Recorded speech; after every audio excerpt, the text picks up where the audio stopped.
When we think of Darwin's theory of evolution, we automatically think it's simply something that affects the sciences.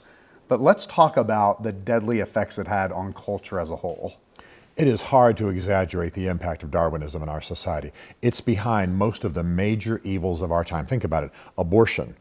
No question, Darwinism feeds that. The porn plague, the transgender plague, racism, broken families. I could go on and on and on. So there's hardly an evil that we're trying to deal with in our generation that Darwinism has not fed. Stephen, that's so good. I'm so glad you brought up all the ways in which Darwinian evolution has shaped society for the worst, and how we're paying the fatal price for all the ways in which we've embraced this, not just as a scientific theory, but something that's really shaped culture. But let's go back in history. What can we point to? Different events in history, decisions that have been made, different events that really we can see the fatal flaws of Darwinian evolution in society. Well, one of my favorite examples is talking about racism, which has just bedeviled American society, as you know.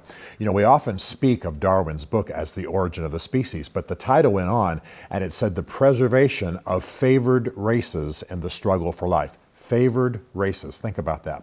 So his beliefs, what he is embedded in Western society, taught us that there are races that are favored above others.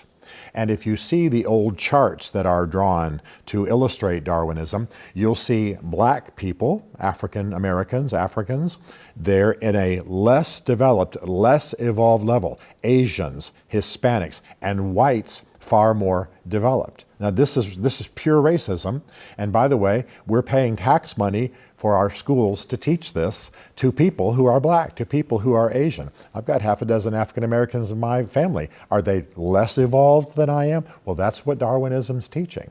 So the racial crises we have in our society is fed by the very teaching of Darwinism, which is taught by our very public schools. We're creating our own crisis, and by the way, it's a lie. We as Christians know that God's created all men.